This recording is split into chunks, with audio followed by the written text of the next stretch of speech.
अस्सलाम वालेकुम and welcome to a special transmission show Quaid-e-Azam trophy पे हम लोग नज़र डालेंगे domestic cricket so important Pakistan. मगर हाँ बेसिकली आपको ये पता होना चाहिए कि लीग स्टेज ख़त्म हो गई कायदे आज़म ट्रॉफ़ी में और हमारे पास दो फाइनलिस्ट हैं, कराची ब्लूज़ एंड सियालकोट। और अगर हम टेबल को भी देखें और आपको दिखाएं भी कि किस तरह कायदे आज़म ट्रॉफ़ी का टेबल थी सो फार, तो कराची ब्लूज़ और सियालकोट आपको बताइए रह गए। कराची ने टॉप किया टेबल, वो बड़े डोमिनेटिंग रहे, उन्हें कंसिस्टेंसी दिखाई। सियालकोट ने कहीं से स्नीक इन किया सेकंड प्लेस, एक तरह लेट पुश मिली उनको। तो नीचे वाली पोजीशन भावलपुर एबटाबाद दोनों टीम्स रेलीगेशन का सामना करेंगे next season. Extremely weak campaigns and I am sure हमारे एनालिस्ट भी इस बात पे गुफ्तगू करेंगे। इस साल टूर्नामेंट में बहुत सारी fiery individual performance by the way हम लोगों ने देखी है। आई मीन मोहम्मद मूसा ने पेशावर के अगेंस्ट डबल हैट्रिक किया, 4 विकेट्स एंड 4 बॉल्स। एक ऐसा टूर्नामेंट जो डोमेस्टिक क्रिकेट में बहुत रेयर, एक ऐसा मोमेंट एक्चुअली जो डोमेस्टिक क्रिकेट में बहुत रेयर होता है।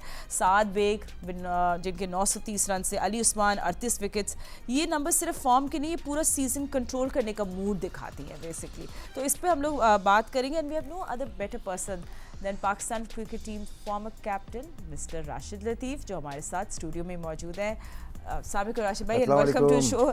आई मीन ओवरऑल टूर्नामेंट, पहले थोड़ी टूर्नामेंट की बात करते हैं, फिर हम लोग डीप डाइव करेंगे इसमें। डीप डाइव देखिए हम क्रिकेटिंग टर्म्स यूज़ कर रहे हैं। तो राशिद भाई ओवरऑल टूर्नामेंट कंपेटिटिव रहा, क्लोज मैचेस, थोड़े late comebacks, just initial reaction आपका सो फार टूर्नामेंट का। देखिए मैं बात करना चाहूँगा कायदे आज़म ट्रॉफ़ी की वैल्यूज़ कितनी ज़्यादा हैं, और जिस तरह से हम अपने शोज़ में भी अक्सर यही बात करते हैं कि प्लेयर्स को फ़र्स्ट क्लास खेलनी चाहिए, इंपॉर्टेंस बहुत ज़्यादा है।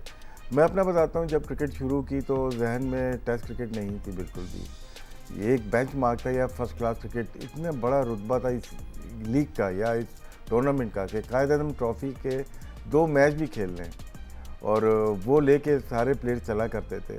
और 1954 में शायद शुरू हुई है, उस वहीं से पाकिस्तान टीम बनती थी। मोस्टली कराची और सिंध या लाहौर के प्लेयर होते थे। फिर सर्विस इंडस्ट्री आई है बीच में, और सिंध को भी पार्टिसिपेट, फिर नॉर्थ वेस्ट प्रोविंस खेला करते थे। 6 टीम से ज़्यादा नहीं होती थी। फिर बीच में टीमें बढ़ी हैं। भावलपुर का बड़ा किरदार रहा कायदे आज़म ट्रॉफ़ी में।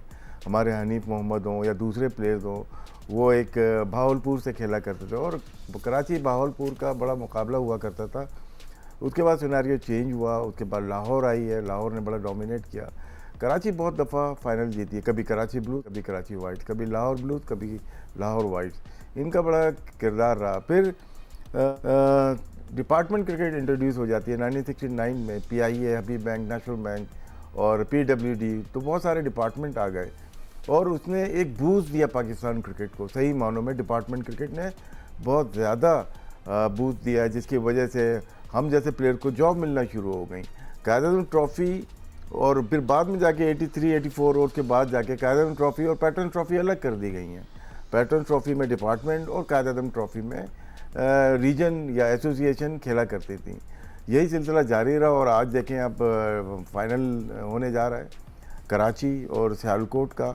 और कराची वो टीम थी जिसको रेलीगेट कर दिया गया था, लेकिन उन्होंने क्वालिफाई किया और दोबारा आया, टॉप ऑफ द ग्रुप रहे। और बाकी एबटाबाद और दूसरी टीम भावलपुर रेलीगेट हो गई हैं, लेकिन ये 2 टीम डिज़र्व करती थी, स्पेशली सियालकोट जिसने लास्ट चैंपियनशिप जीती है कायदे आज़म ट्रॉफ़ी, और बहुत कीमती टूर्नामेंट है ये हमारे लिए। Absolutely this pure gold. हमने सोचा राशिद भाई क्यों ना हम लोग पहले जो अब हमारी जो बैटर्स है थ्रू आउट, जिन पे हमारी नज़र है, जो टॉप परफॉर्मर्स हैं, उन पे हम लोग बात करें।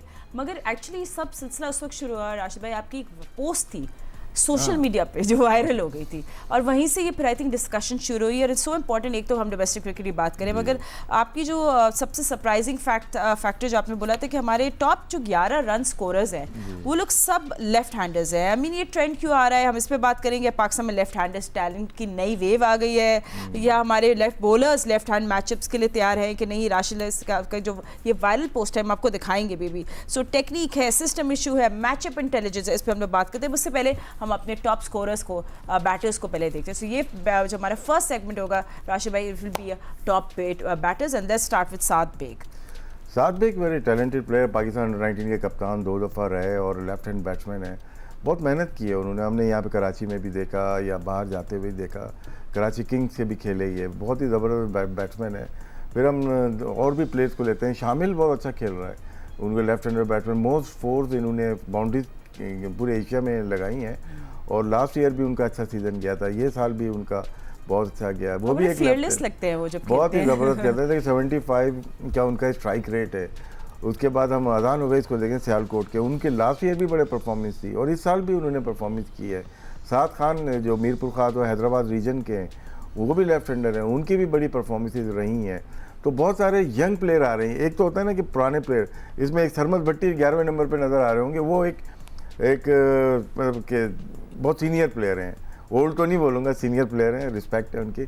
लेकिन मोस्टली जो हम देखेंगे, अगर 4-5 प्लेयर अगर अंडर 23 के मिल जाएं, हमें अंडर 25 मिल जाएं, इसका मतलब है कि फ्यूचर उनका अच्छा है। अगर हमारे पास साथ फ़खर जमान की जगह किसी प्लेयर को लेना है वनडे में या T20 में, या टेस्ट क्रिकेट में शान मसूद की रिप्लेसमेंट 1 साल के बाद चाहिए, तो उसमें PCB को, उनकी सिलेक्शन कमेटी को मार्क कर लेना चाहिए, ये लेफ्ट हैंडर या राइट हैंडर कोई भी ये वो आ रहे हैं और इनको हम फ्यूचर में इसको पाकिस्तान टीम में ले सकते हैं। अजान अवेस तो लगता है बिल्कुल रेडीमेड प्लेयर है, मतलब he is ready to be part of the team. Shahzeb as well, अच्छा शाहजेब बिल्कुल। इसमें देखिए होते क्या, हम ट्रीट कैसे करते हैं। देखिए हुरैरा बहुत अच्छे प्लेयर आए थे, उन्होंने 2 टेस्ट मैचेस खेले, उसके बाद हमने निगलेक्ट कर दिया उनको। नहीं, इनको साथ साथ रखें। शाहीन के टूर्स होते हैं, बायलैटरल टूर होते हैं, एशिया कप होता है, तो उसमें इनको मौके देने चाहिए। इसी तरह जो भी प्लेयर आए, सबको हम नहीं खिला सकते, सबको एडजस्ट नहीं कर सकते, लेकिन अगर 2 प्लेयर को मार्क कर लेंगे, 7 बेग को हमें देखना है, अजान अवेस को देखना है, तो थ्रू आउट द ईयर उनको खिलाया जाए, तो वो प्लेयर बन जाते हैं। जिस तरह ऑस्ट्रेलिया, न्यूजीलैंड या इंडिया की टीम करती है। इवन साउथ अफ्रीका भी, अगर उन्होंने देखा है कि रिकल्टन अच्छा प्लेयर है, तो उनको फ्लॉप होने के बावजूद ब्रेविस को भी चांस देते हैं, रिकल्टन को भी चांस देते हैं। तो हमारे भी यही सिस्टम होना चाहिए। तो राजा भाई, आई मीन इन सब का जो आपने देखा है, बैटिंग, उनके टेम्परामेंट देखे, शॉट सिलेक्शन, एक मेंटल स्ट्रेंथ भी, तो क्या ये काफ़ी है आई मीन पाकिस्तान के फ्यूचर लेफ्ट हैंडर्स बनने के लिए, जिस तरह आप कह रहे हैं? मगर क्या डोमेस्टिक से इंटरनेशनल ये जो जंप है, ये कितनी सच्चाई है, कितना रियलिस्टिक हो सकता है लोगों के? इसमें तैयारी बहुत ज़्यादा चाहिए। जैसे अभी कायदे ट्रॉफी ख़त्म हो जाएगी, तो उसके बाद हम ये देखेंगे नेक्स्ट टूर क्या है इनका, जूनियर का, शाहीन का, पाकिस्तान ए का, कहीं हम बायलैटरल खेलने जा रहे हैं और होने चाहिए टूर कि अगर हम बांग्लादेश चले जाएं, श्रीलंका चले जाएं, न्यूजीलैंड चले जाएं, ऑस्ट्रेलिया, कहीं पे भी 2 ममालिक में अगर जाके 3 टेस्ट जो अनऑफिशियल टेस्ट मैचेस खिलाते हैं, तो उससे बहुत ज़्यादा आपको हौसला मिलता है और वहाँ से आपको परफॉर्मेंस आती है। अब लोग फर्स्ट क्लास खेलने के बाद सोचते हैं कि मैं पाकिस्तान टीम में डायरेक्ट चला जाऊँ। ये सोच इसलिए आती है कि ऐसा पास में होता आया और अभी भी हो रहा है। ऐसा नहीं होना चाहिए। एक फ़िल्टर ज़रूर होना चाहिए कि जिन्होंने परफॉर्मेंस दी है, अंडर 23 जो लड़के हैं, उनको आप बाहर भेजें। इवन एशिया कप अलग है, लेकिन ये बायलैटरल सीरीज़ से ना प्लेयर बहुत निखर के सामने आता है। उसका टेम्परामेंट, उसकी बैटिंग, फिर टूरिंग साइड के ऊपर डिफरेंट एटीट्यूड होता है, डिफरेंट पिचेस मिलती हैं आपको। यहाँ तो आपको पता है कि इस्लामाबाद में क्या पिचेज हैं, कराची में क्या है, पेशावर में कैसी हैं, उनका आपको आइडिया है। लेकिन आप कंट्री से बाहर जाते हैं, वहाँ पे थोड़ा स्पिन ट्रैक भी मिलेंगे, सीमिंग न्यूजीलैंड में मिल जाएगी, बाउंसी ऑस्ट्रेलिया, साउथ अफ्रीका में मिल जाएंगी। तो इनको रेडी करने के लिए 1 साल का प्रोसेस होना चाहिए, फिर आप वहाँ से प्लेयर 2-3 देख के पाकिस्तान टीम में खिला सकते हैं। राजा भाई, आपका जो पोस्ट था, थोड़ा उसके बारे में थोड़ा एलैबोरेट करें, थोड़ा हमें भी थोड़ा ब्रेक डाउन करें, make it easy for us कि हम लोग भी समझे इस बस देखता रहता हूँ कि कौन से नए प्लेयर्स आ रहे हैं। बहुत सारे को तो बहुत पहले अंडर 19 में भी देखा हुआ है। शाहजेब की बात की, साद की बात की आपने, और दूसरे प्लेयर अजान अवेस का बड़ा नाम चला, तो देख फॉलो कर रहे थे। तो PCB की वेबसाइट है, उसमें कॉलम होता है लेफ्ट हैंड राइट हैंड का, तो उसमें देखा सारे लेफ्ट हैंडर हैं। तो फिर उनका फिर प्रोफाइल 1 बाय 1 चेक किया कि कब का डेब्यू है, अंडर 19 कब खेली। फिर ये सोचा कि हमारे जो बड़े बॉलर हैं, जो नेशनल टीम के प्लेयर्स हैं, उन्होंने कहाँ प्रॉब्लम हुई। मैं फिर शाहीन आफरीदी का, मैथ्यू वेड का ओवर देखता हूँ, सेमीफाइनल दुबई में 2021 का सेमीफाइनल वर्ल्ड T20 का, उसमें मैथ्यू वेड ने प्रॉब्लम की। फिर हम देखते हैं हसी को, बहुत पुरानी बात है, सईद अजमल को उन्होंने 22-23 रन कर लिए थे। तो फिर रिकल्टन को देखते हैं, टोनी डिजॉर्जी को देखते हैं, लंबी पार्टनरशिप साउथ अफ्रीका की। फिर एक और आप पार्टनरशिप आप देखेंगे डिजॉर्जी की, शायद नहीं, ये left arm spinner south Africa के, तो उनकी रबादा के साथ 98 रन की पार्टनरशिप रही। तो उसमें हमें लेफ्ट हैंडर को प्रॉब्लम बॉलिंग करने में क्यों आती है? ये बायो मैकेनिकल इशू है, मेंटल इशू तो है, साथ में बायो मैकेनिकल भी है कि आप जब प्रैक्टिस करते हो तो आप आउट स्विंग की ज़्यादा प्रैक्टिस करते हो, जो कि लेफ्ट हैंड को इन स्विंग हो जाती है, तो आपकी लाइन एंड लेंथ डिफरेंट हो जाती है, उसकी आपकी मतलब कि रेपिटेशन बहुत ज़्यादा होनी चाहिए। आपके निचले का प्रोसेस होता है, निचले का जो लोअर लिम्प होता है, जो आज़ा होते हैं आपके बड़े स्ट्रांग होते हैं फॉर आउट स्विंगर, लेकिन जब आप उसको गेंद को आउट स्विंग मतलब लेफ्ट हैंडर को आउट स्विंग करेंगे उसके लिए डिफरेंट मसल्स यूज़ होते हैं। वहाँ पे अब्बास के अलावा एक और या हसन अली के अलावा मुझे कोई ऐसा बॉलर नज़र नहीं आया जो दोनों को इक्वली सीम स्विंग करता है उसी पेस के साथ। इसीलिए दोनों की सक्सेस रेट बहुत ज़्यादा आपको नज़र आएगी, चाहे वो लेफ्ट आर्म फास्ट बॉलर हो या राइट आर्म फास्ट बॉलर हो या स्पिनर्स में हो। इसमें फास्ट बॉलर की बात इसलिए कर रहा हूँ कि यहाँ पे आपका बेस स्ट्रांग होना चाहिए। फास्ट बॉलर को हमेशा हम लेग से देखते हैं कि कितनी स्ट्रांग है, पोजीशन क्या है, अलाइनमेंट क्या है। तो यही वजह है कि शायद उनकी जो बॉल करने का एरिया है वो मिस हो जाता है उनसे। बॉल मिडिल स्टंप पे पड़ के अंदर आती है, जिसपे नए बॉल पे इस कुछ मैचेस देखे हैं, नए बॉल पे जो आ रहे थे, लाइव स्ट्रीमिंग हो रहे थे, वहीं पे बड़े बाउंड्री लग गई क्योंकि लाइन नहीं बनी उनकी। तो उसको करने के लिए फिर राउंड द विकेट आ जाता है बॉलर। राउंड द विकेट अगर आपकी स्विंग नहीं हो रही, आउट स्विंग नहीं हो रही, तो मज़ीद रन बनते हैं। इसमें रिसर्च डिपार्टमेंट होना चाहिए। अभी सुना है कि पीसीबी बायोमैकेनिक के लैब में अपनी क्लासेस ले रहा है, तो वहाँ पे जब क्लासेस लेंगे तो वहाँ पे जो लोअर बॉडी स्ट्रक्चर है, लोअर बॉडी के पार्ट्स हैं, उस पर बहुत काम किया जाता है। क्योंकि जब आप बॉडी पे सेंसर लगाते हैं तो आपको अंदाज़ा हो जाता है बॉडी की अलाइनमेंट क्या है और वीकनेस क्या है। लोअर पेल्विस में अगर इश्यूज़ हैं वो बता देगा, तो बॉलर को वहीं पे आप डिस्क्राइब कर देंगे कि आपको ये मसल डेवलप करने हैं। तो आपको कोचिंग स्टाफ, कोचिंग एग्जैक्टली उन लोगों के लिए आपके पास कुछ टिप्स है कि ओवर कोचिंग स्टाफ क्या होता है, ये ना नेकेड आई से नहीं होती कोचिंग, ये आपके जो साइंटिफिक वे में जाना पड़ता है बायोमैकेनिक्स लैब में। उसके बाद जो आपका कंसल्टेंट होता है बायोमैकेनिक्स का, वो कोचिंग स्टाफ को ब्लूप्रिंट बना के देता है कि आपको इस तरह से काम करना है। अगर तो कोई इंजरी आ रही है बॉलर में, बहुत सारे हसनैन को इंजरी आई थी और शाहीन की आई, नी और एंकल इंजरीज के बड़े इश्यूज आते हैं, तो उसको आप फिर अपने ट्रेनर को, अपने फिजियो को बताते हैं कि इसको यहाँ इनके मसल्स को डेवलप करना है कि हम दोनों स्विंग को कंट्रोल कर सकें। अगर वो मजबूत होगा तो कर सकेगा। फिर हम देखते हैं दुनिया के टॉप बॉलर गुजरे, एंडरसन की बात करते हैं, ब्रॉड की बात करते हैं, बड़े लंबे अरसे के लिए खेले, इंजरी नहीं हुई, और वो लेफ्ट हैंडर को भी उतने ही इफेक्टिव थे जितना राइट हैंडर को। मैकग्रा थे उसके अंदर,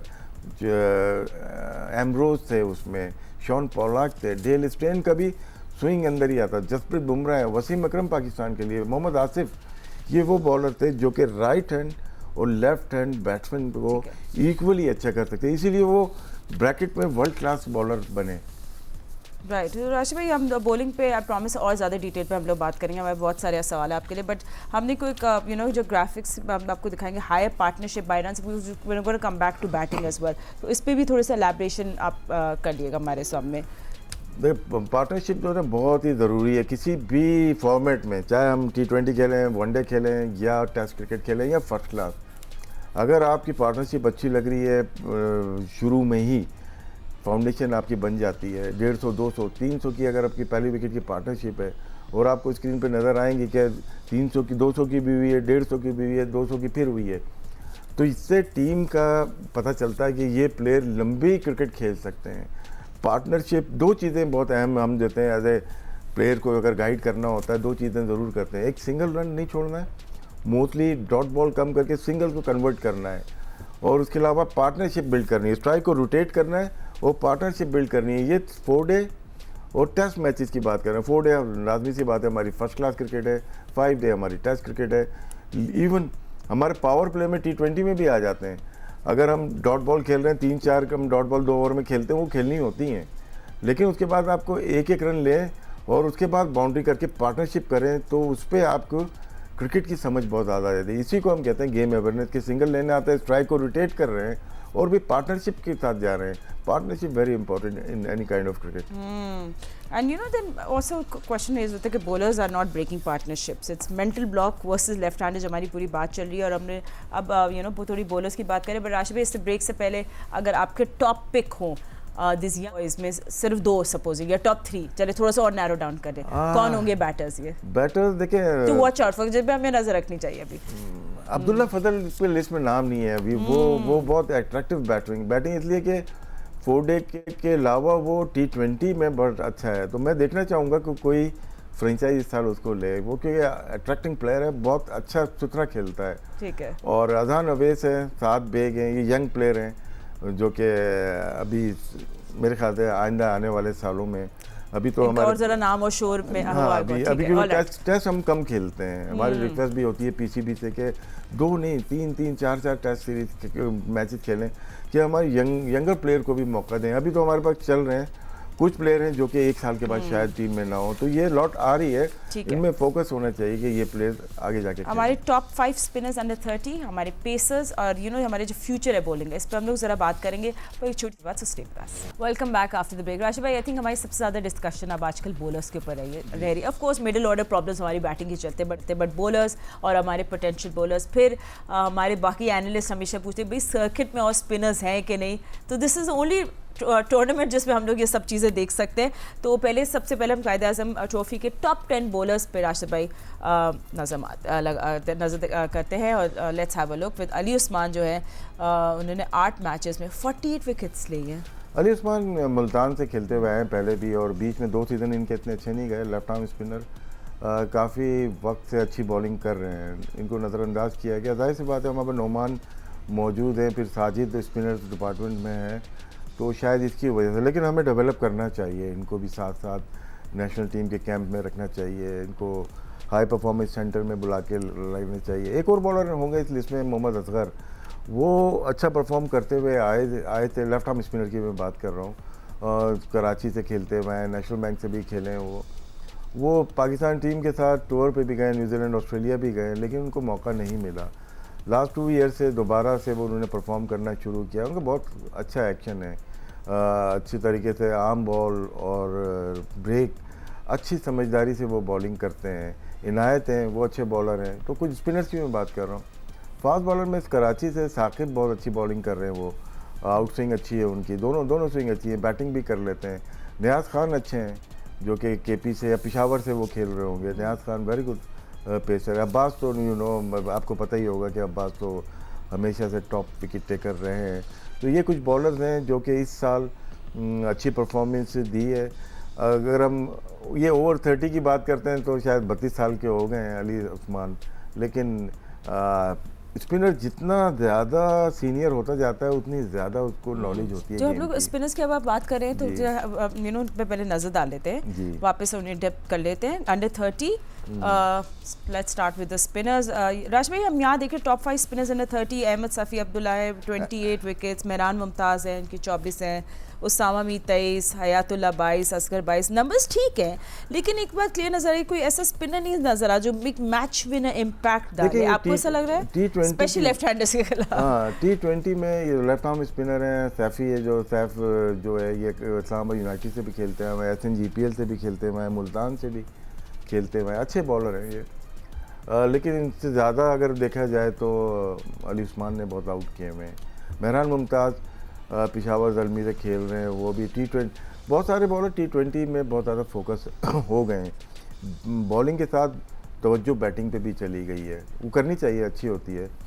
लेकिन फर्स्ट क्लास में देखें तो परफॉर्मेंस दूसरे बॉलर्स की ज़्यादा है जो कि सिर्फ कंसंट्रेट कर रहे हैं फर्स्ट क्लास क्रिकेट के ऊपर। और लेफ्ट आर्म स्पिनर सेंटनर एक ऐसे आए या जडेजा ऐसे हैं दुनिया की क्रिकेट में लेफ्ट आर्म स्पिनर हैं जो कि equally good white ball cricket और टेस्ट क्रिकेट में, और वो भी बहुत अरसे से खेल रहे हैं। सेंटनर को तो अभी न्यूजीलैंड और इंडिया की लास्ट टेस्ट सीरीज़ में उनको मौका मिला, उन्होंने तो आउटस्टैंडिंग बॉलिंग की है। इंडिया में फ़ायदा ये होता है बॉल का फ़र्क है, SG बॉल है, वो ज़्यादा स्पिनर्स को हेल्प होती है। हम लोग के जो बॉलर हैं वो कोकोबुरा बॉल से बॉलिंग करते हैं।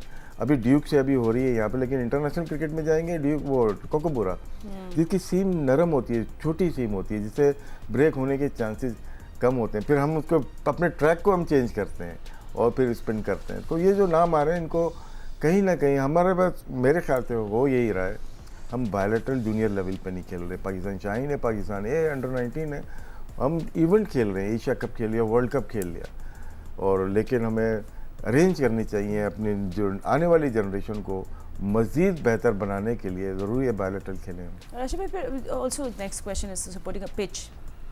पिचेस देखें, हर दुनिया में हर जगह डिफरेंट होती है। अब हमारे यहाँ और इंडिया में जो प्रॉब्लम आ रही है कि हम स्पिनर्स पर नहीं खेल पा रहे। Is it too flat? नहीं मैम, हम स्पिनर्स के लिए कुछ हमारी डोमेस्टिक में डोमेस्टिक में हाँ देखें डिफरेंट है, अदर वे राउंड है। हम वहाँ पे ना थोड़ा सीमिंग पिच पे खेलते हैं फर्स्ट क्लास, और हमें टेस्ट में आ रहा है कि हमें ब्रेक की पिचेस पे खेलना है, तो बहुत ज़्यादा सक्सेस नहीं मिलती हमारे स्पिनर्स को वहाँ पे।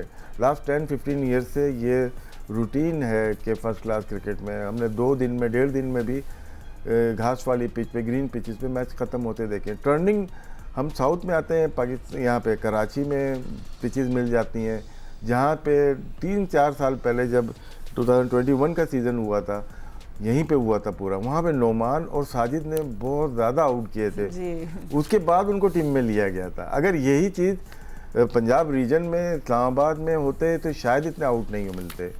तो इसीलिए फर्स्ट क्लास सीज़न को जल्दी वाइंड अप नहीं करना चाहिए।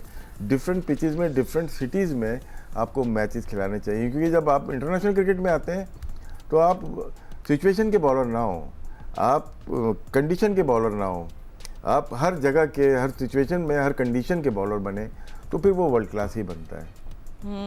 एंड रिस्ट स्पिनर तक कोई इवॉल्व नहीं कर रहे ना, दैट्स समथिंग हमारी स्पिनर। लेकिन T20 में तो चल जाता है, वनडे तक भी चल जाता है। टेस्ट क्रिकेट थोड़ा सा मुश्किल होता है। जाहिद महमूद ने काफ़ी आउट किए थे, लेकिन वो फिर जब खेले उनके साथ वो तीसरे स्पिनर होते थे, उनके साथ जाहिद, उनके साथ साजिद खेल रहे हैं या नोमान खेल रहे हैं या अबरार खेल रहे हैं, तो उनको इतनी बॉलिंग नहीं मिली, और जब मिली तो शायद बहुत सक्सेस इंटरनेशनल में नहीं मिली। फर्स्ट क्लास में उन्होंने बहुत आउट किए हैं, और इस साल भी शायद आउट किए थे, मैं याद जहाँ तक पड़ता है, सिंध कराची से खेल रहे थे, आउट किए थे, लेकिन शायद वो मौके नहीं मिले। फिर उसामा वापस आए फर्स्ट क्लास क्रिकेट में, लास्ट ईयर भी खेले थे, राइट आर्म लेग स्पिनर हैं, उन्होंने बॉलिंग अच्छी की है। तो कुछ बॉलर है, रमीज़ हैं लाहौर के, उन्होंने लास्ट सीज़न बड़े आउट किए थे, वो राइट आर्म लेग स्पिनर हैं। हमें राइट आर्म लेग स्पिनर भी डेवलप करना चाहिए, सिर्फ वाइट बॉल पे फोकस नहीं होना चाहिए। हमें अपनी फ़र्स्ट क्लास और टेस्ट क्रिकेट के लिए भी, हमारे पास हिस्ट्री अगर देखते हैं, हमारा वेपन जो था वो राइट आर्म लेग स्पिनर था, या ऑफ स्पिनर जो दूसरा बॉल तकलीन मुश्ताक या सईद अजमल के दौर में देखें, पाकिस्तान को फतवाहत मिली हैं। राइट आर्म लेग स्पिनर हम हिस्ट्री देखते हैं, इंतखाब आलम साहब हों या मुश्ताक मोहम्मद हों या अब्दुल कादिर साहब हो जाए, मुश्ताक अहमद हो जाए, दानिश कनेरिया हो जाए, यासिर शाह हो जाएँ, इन अदवार में बहुत ज़्यादा विक्ट्रीज पाकिस्तान को मिली है, क्योंकि फ्लिपर और रॉन्ग वन ये जज नहीं होती थी बाहर के प्लेयर्स को, सब कॉन्टिनेंट के नहीं, बाहर के प्लेयर को, जहाँ पे पाकिस्तान को काफ़ी सक्सेस मिली। राइट, आई नो आपने थोड़ी देर पहले पेसेस की बात करी थी, मगर हम लोग वापस ज़रा ग्राफिक्स पे अगर नज़र डालें तो हम लोग you know let's move to pacers. Under 25 youth है, यू नो, पर एक थोड़ी सी ब्रेक थ्रू क्वालिटी के बारे में हमें ज़रूर बात करनी चाहिए, जो थोड़ी सी मुझे लग रहा है कि मिसिंग है। तो टॉप 5 पेसेस पे देख लेते हैं। जो अंडर 25 है, आमिर खान, इस्माइल है, जहानदाद है, नियाज हुनैन है, सबके पास 17-21 विकेट्स हैं राशिद भाई, लेकिन आप यहाँ पे क्या ट्रेंड देख रहे हैं? प्रोग्रेस तो है, देखिए आमिर खान के 2-3, बल्कि ये उनके साथ हैदर अली जब कप्तान थे या रोयल नज़ीर वाली टीम में थे, ये इनको ज़्यादा मौके शायद नहीं मिले थे। अच्छे पेस ही हैं ये, अच्छे तेज़, कराची किंग से भी खेले, दरमी से भी खेले हुए, अच्छा एक्शन है, स्लिंगी एक्शन है, रिवर्स स्विंग अच्छी करते हैं। ये वो प्लेयर हैं जिन पे काम करना चाहिए। जैसे मोहम्मद वसीम जूनियर टाइप के हैं, उसी पेस में ये बॉलिंग करते हैं, थोड़ी बहुत बैटिंग भी कर लेते हैं। और न्याज को देखा हुआ है, वो अच्छा मतलब कि कन्वेंशनल बॉलर है, रिवर्स स्विंग पे इतना नहीं। उस पर हुनैन को आप लोगों ने देखा होगा खेलते हुए, वो भी अच्छा तगड़ा बॉलर है। इस्माइल है, तो ये बंच है जो कि हमने अंडर 23 या अंडर 25 को मार्क इसलिए किया है कि इससे ज़्यादा कि शायद हमें इतनी ज़्यादा ज़रूरत ना पड़े, लेकिन इन यंग प्लेयर्स के ऊपर, यंग बॉलर्स पे हमें फिजिकली और मेंटली बहुत काम करना चाहिए।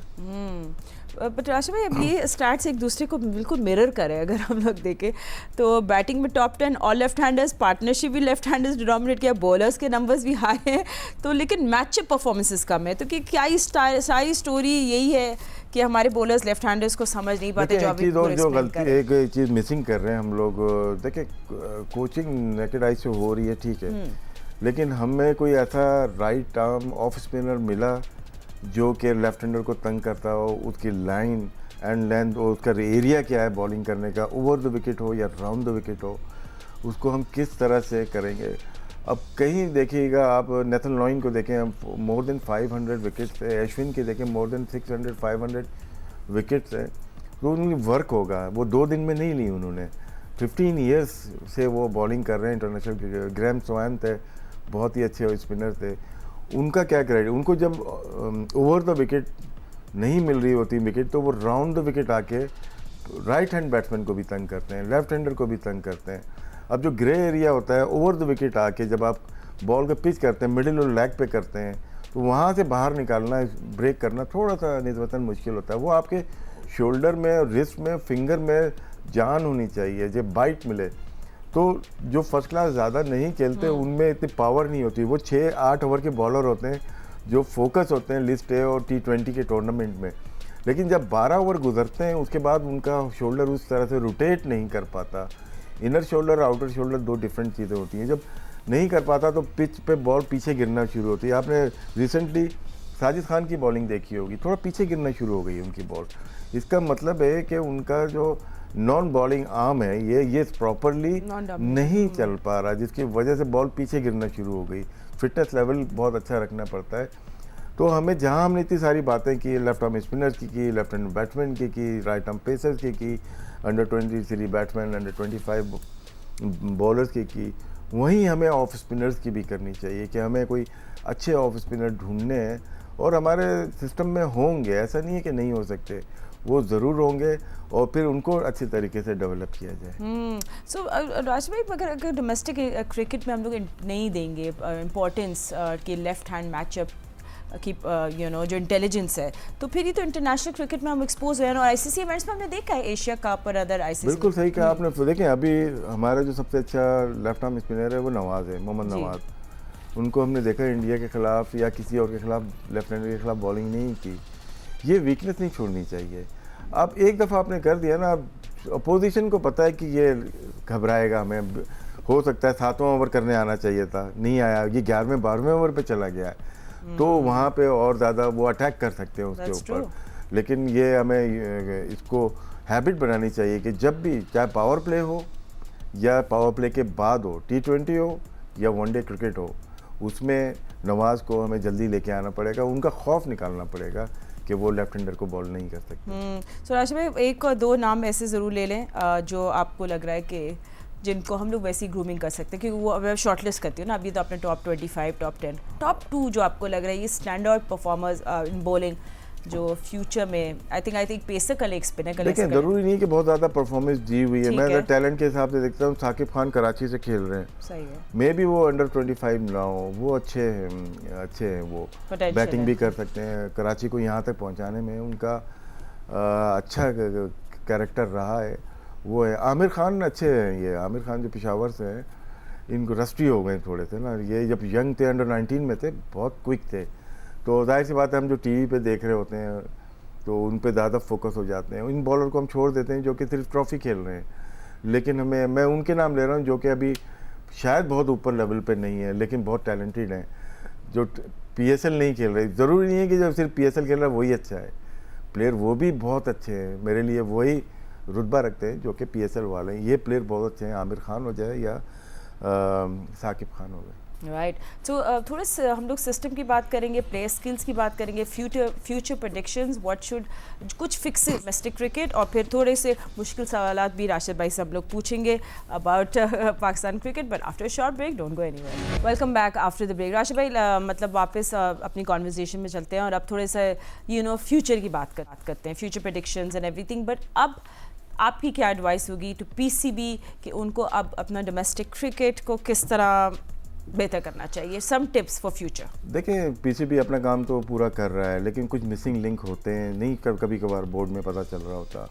जो हमने देखा है, जो निचले लेवल पे काम हो रहा है, बहुत सारे प्लेयर जो कि अंडर 19 खेलने के बाद सिस्टम में नहीं आ पाते, फर्स्ट क्लास में नहीं आ पाते, PSL में नहीं आ पाते, क्योंकि मौके नहीं मिलते।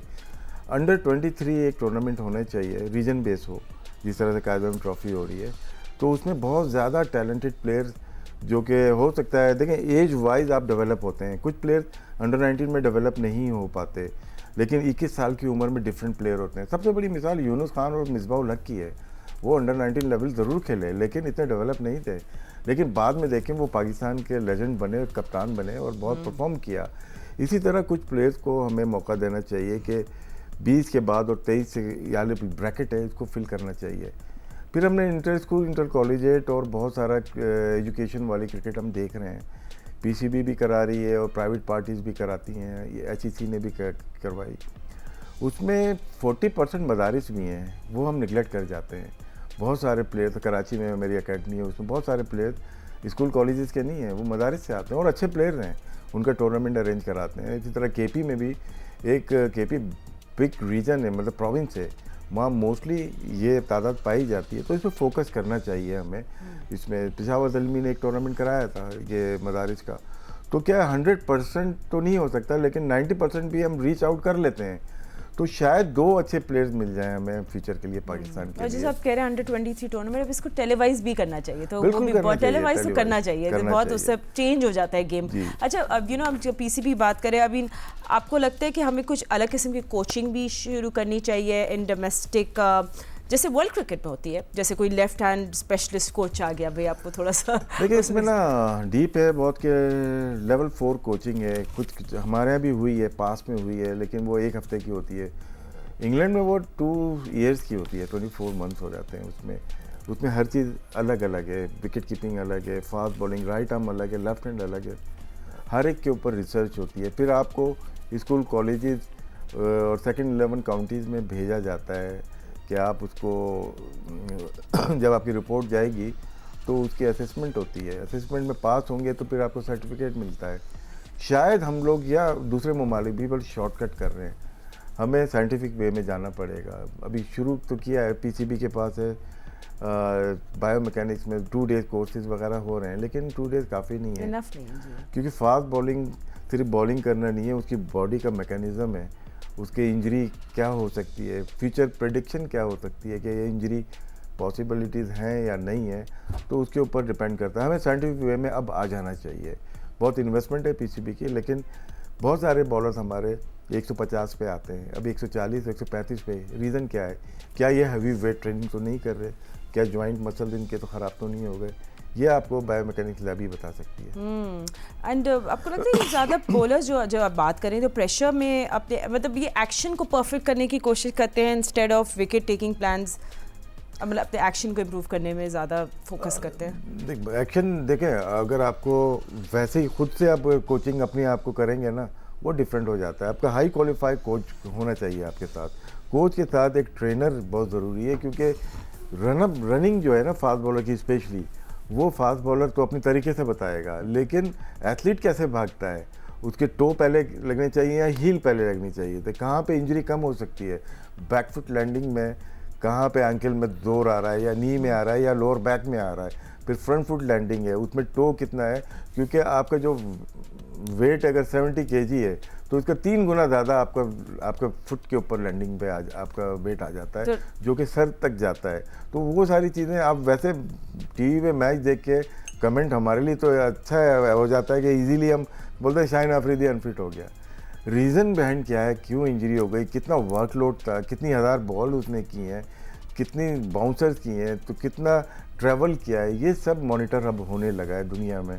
हम शायद अभी थोड़ा सा हम कर ज़रूर हैं, लेकिन शायद इसमें हमें तेज़ी लेके आनी चाहिए। मैं आपकी पुरानी बात पे दोबारा आई, जिससे हमने शो शुरू किया जिस बेस पे किया, वो था यूट्यूब कोचिंग के बारे में। जब आप कर रहे थे मैं देख रहा हूँ हार्म कर रहे हैं डोमेस्टिक बॉलर्स को, तो क्या आप ओवर एनालाइज कर रहे हैं या अंडर अटैकिंग, क्या मतलब ओवर कोचिंग? ये व्यूवरशिप के लिए ना बहुत सारी चीज़ें, अगर बच्चा देख रहा है, वो ढूंढ रहा है, मैं भी ढूंढ रहा होता है यार विकेट कीपिंग की कहाँ से मिलेगी मुझे, मैं कोई भी मिलेगी मैं उसको ले लूँगा।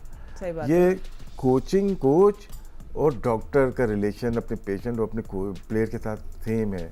अगर मैं डॉक्टर हूँ, गलत इंजेक्शन दूंगा तो उसका कॉज होगा उसकी इंजरी का, उसकी कभी कभार तबीयत ख़राब हो जाएगी। इसी तरह कोचिंग में गलत डोज देने से भी प्लेयर ख़राब होते हैं। यूट्यूब बहुत अच्छे लोग भी काम कर रहे हैं, लेकिन मैंने जितने देखे वो जैसे साइम अय्यूब नो लुक शॉट मार रहा है, बहुत सारे कोचेस सिखा रहे हैं उसको, वो साइम अय्यूब मार सकता है, वो नेचुरल है, वो कोचिंग बुक में कहीं पे भी नहीं है, वो नेचुरल प्रोसेस है उसका। उसने कितने 5 साल लगाए होंगे इसके ऊपर, मैं यूट्यूब पे वो सीख नहीं सकता। फास्ट बॉलिंग का बताते हैं, खड़े खड़े बता रहे हैं, नोट कीजिएगा, जब भी यूट्यूब पे देखें आप, खड़े खड़े बता रहे हैं ये पाँव यूँ होना चाहिए, उसमें आपका साइड ऑन एक्शन है, सेमी एक्शन है या फ्रंट ऑन एक्शन है, वो कहीं डिस्क्राइब नहीं किया होता।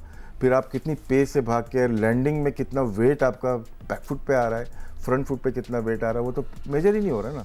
तो मैं कैसे बिलीव कर रहा हूँ कि जो बताने वाला है वो ठीक बता रहा है।